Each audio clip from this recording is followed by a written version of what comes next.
Welcome है आप सभी का। आज की इस वीडियो में हम आपसे बात करेंगे यूपी पॉलीटेक्निक एंट्रेंस एग्जामिनेशन 2022 या किसी भी other state polytechnic entrance exams की आप प्रिपरेशन कर रहे हैं तो इस वीडियो को शुरू से लेकर एंड तक ज़रूर देखिएगा, क्योंकि इस वीडियो के माध्यम से फिजिक्स के टॉप 10 ऐसे क्वेश्चंस बताने वाले हैं जो आपके एग्जाम्स में कई बार पूछे जा चुके हैं एंड पूछने के काफ़ी ज़्यादा चांसेस हैं।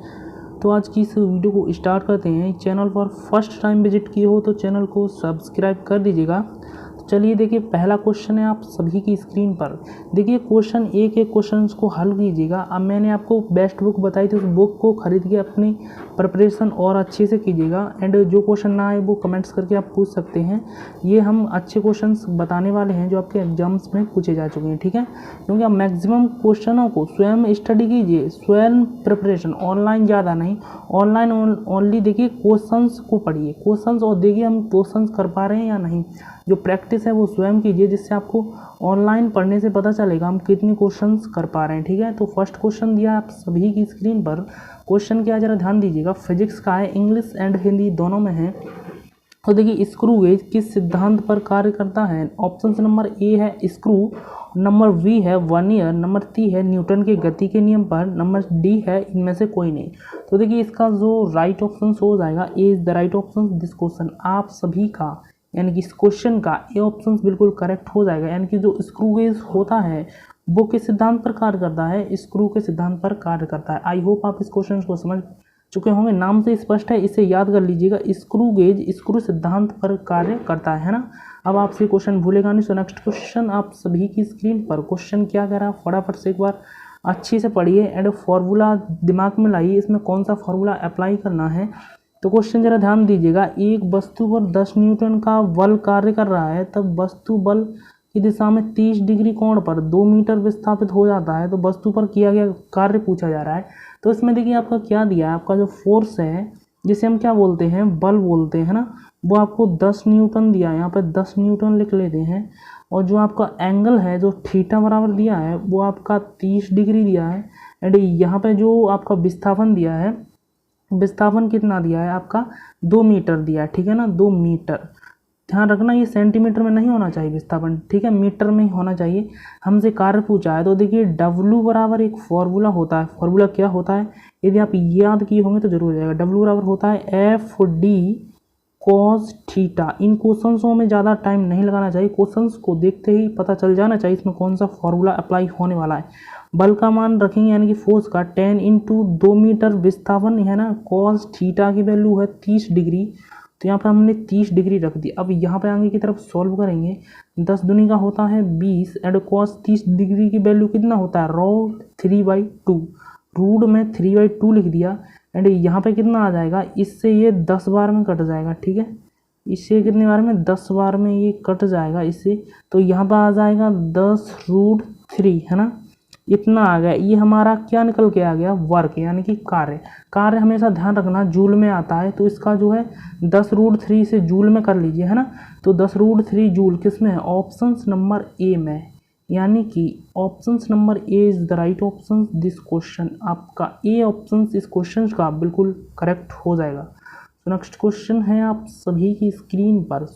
क्वेश्चन क्या है जरा ध्यान से पढ़िएगा, काफ़ी ज़्यादा बार पूछा जा चुका है, ये आपको बस याद होना चाहिए। फिजिक्स केमिस्ट्री में क्या ज़्यादातर होता है, न्यूमेरिकल को आपको फॉर्मूला याद होनी चाहिए एंड जो थ्योरी वाइज क्वेश्चन है वो आपको याद होनी चाहिए। बस याद करके टिक मारना, सबसे ज़्यादा टाइम इन्हीं क्वेश्चनों में बचाना होता है ना। यदि एक वस्तु पर F1 लगाया जाता है तब यह v वेग से गति करती है, तो आपको शक्ति बताना है ना। किसी मान लो कोई वस्तु पे F बल लगाया जा रहा है एंड b वेग से वो गति कर रही है बल लगाने पर, तो उसकी शक्ति निकालनी यानी कि पावर। शक्ति निकालने के लिए हमें क्या फॉर्मूला होता है, आपने पढ़ा होगा, एक P बराबर होता है W/T, है ना, और W बराबर होता है F इंटू डी, नीचे TSI। अब यहाँ पर ध्यान दीजिएगा, यहाँ पे क्या है, जो विस्थापन बटे ये समय, इसको हम क्या लिख सकते हैं, तो देखिए P बराबर, इसको हम क्या लिख सकते हैं F, और इसको हम लिख सकते हैं V यानी कि बैग, क्योंकि विस्थापन बटे जो समय होता है वो बैग के बराबर होता है। तो P बराबर FV हमने इस प्रकार से निकाल लिया। एक फॉर्मूला ये भी होता है शक्ति का। इस तरीके से आपके 2 फॉर्मूले कंप्लीट हुए, इसे आप डायरेक्टली याद रखिएगा। तो P बराबर F/V ये रॉन्ग हो जाएगा। ये सभी रॉन्ग हैं। ये options, A options is the right option this question, A options आपका बिल्कुल करेक्ट हो जाएगा। तो नेक्स्ट क्वेश्चन आप सभी की स्क्रीन पर क्वेश्चन क्या जरा ध्यान दीजिएगा। क्वेश्चन है निम्नलिखित में से बल आघूर्ण, यानी इनमें से आपको बल आघूर्ण बताना है। बल आघूर्ण कितना है ना, तो बल आघूर्ण निकालने के लिए फॉर्मूला होता है, इसमें देखिए दो, एक नीचे की ओर लटका है, एक ऊपर की ओर। ये बल है ना, दो आपको बल दिए हुए हैं सेम। देखिए जब दो बल दिए हुए हैं तो उनको जो है उनके बीच की दूरी दी हो तो उसमें कौन सा फॉर्मूला लगता है, उसमें आपको बल आघूर्ण पूछा जाता है, यानी कि मोमेंटम फोर्स है ना। तो यहाँ पे टो यानी बल आघूर्ण टो बराबर होता है F इंटू डी है ना। तो F बल का मान कितना है 24। ये ध्यान रखना ये सेम रहेंगे दोनों, ये सिरों पर जो बल लग रहा है वो सेम रहेगा एंड इसके जो बीच की दूरी होगी वो उसका विस्थापन हो जाएगा। डी यहाँ पे विस्थापन है तो यहाँ पर 10 मीटर लिख लीजिएगा। तो जो टो का होगा क्या आ जाएगा 240 आ गया न्यूटन मीटर। एफ का मात्रक न्यूटन, डी का मीटर, न्यूटन मीटर में इसका आ जाएगा, ठीक है ना। 240 न्यूटन मीटर इतना निकल के आ गया। ये क्या निकल के आ गया, ये हमारा आ गया बल आघूर्ण, हमसे यही पूछा था। तो न्यूटन मीटर में 240, ये ऑप्शन आपका बिल्कुल करेक्ट हो जाएगा, है ना। सो बढ़ते हैं नेक्स्ट क्वेश्चन की तरफ। नेक्स्ट क्वेश्चन क्या कह रहा है जरा ध्यान दीजिएगा।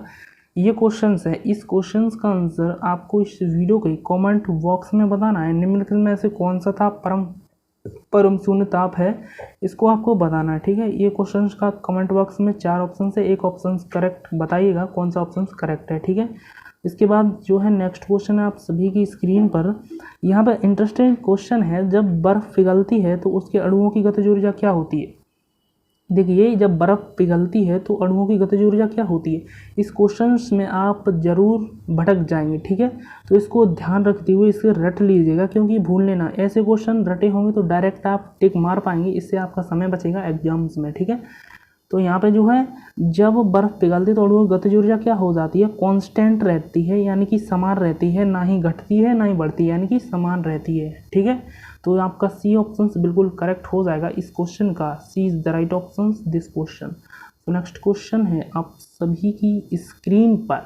क्वेश्चन क्या कह रहा है, ठोसों में द्रवों में गैसों की अपेक्षा अधिक होती है। क्या चीज़ अधिक होती है, ठोसों में। इसके बाद देखिए कॉमा लगा यहाँ पे, तो क्या रहा है ठोसों में द्रवों और गैसों की अपेक्षा क्या चीज़ अधिक होती है। इसमें देखिए गतिज जो ऊर्जा होती है काइनेटिक एनर्जी वो अधिक नहीं होती है, क्योंकि ठोसों में जो गतिज ऊर्जा होती है सबसे कम होती है। उसके बाद उससे ज़्यादा गतिज ऊर्जा द्रवों में होती है और सबसे ज़्यादा गैसों में होती है। तो ठोसों में जो है स्थितिज ऊर्जा सबसे अधिक होती है गैसों और द्रवों की अपेक्षा में। तो इसमें कह रहा है द्रवों और गैसों की अपेक्षा में अधिक होती है। ठोसों में क्या चीज़ होती है स्थितिज ऊर्जा, इसे ध्यान रखिएगा, है ना। तो स्थितिज ऊर्जा ये ऑप्शन बिल्कुल करेक्ट हो जाएगा। यदि गतिज ऊर्जा पूछता ठोस द्रव गैस में तो सबसे अधिक होती गैस की, ठीक है ना, ये आप ध्यान रखिए। आर्यंत की बुक में आपको ये सभी स्टेप्स याद कर लीजिएगा, है ना। तो अगला क्वेश्चन है आप सभी की स्क्रीन पर। क्वेश्चन क्या कह रहा है, एक बार ध्यान से पढ़कर इसका आंसर फटाफट बताइएगा। एक ध्वनि तरंग तब उत्पन्न होती है जब कोई पिंड क्या होता है, जब कोई ध्वनि तरंग है, कोई वेव है, वो उत्पन्न कब होगी। देखिए वो जब उत्पन्न होगी त्वरित होता है, मंदित होता है, कंपन होता है या स्थिर बना रहता है। तो इसमें जो करेक्ट ऑप्शन हो जाएगा वाइब्रेट, यानी कि जब कोई ध्वनि तरंग कब उत्पन्न होगी, जब कोई पिंड क्या होगा वाइब्रेट, यानी कि कंपन करेगा। जैसे आपका मोबाइल है ना कंपन करता है, वाइब्रेट करता है, वैसे ही जब वाइब्रेट करेगा तो वहाँ पे जो है ध्वनि तरंग उत्पन्न होगी। त्वरित होगा तो नहीं होगी, मंदित होगा यानी कि रुका हुआ होगा तो भी नहीं होगी, त्वरित होगा तो भी नहीं होगी, स्थिर रहेगा तो भी ध्वनि तरंग उत्पन्न नहीं, यानी जो वाइब्रेट होगा वो कंपन होगा तभी ध्वनि तरंग उत्पन्न होगी। सी ऑप्शन बिल्कुल करेक्ट हो जाएगा, है ना। तो नेक्स्ट क्वेश्चन आप सभी की स्क्रीन पर नेक्स्ट एंड लास्ट क्वेश्चन है। इस क्वेश्चन को एक बार ध्यान से पढ़िएगा और देखिएगा, ठीक है।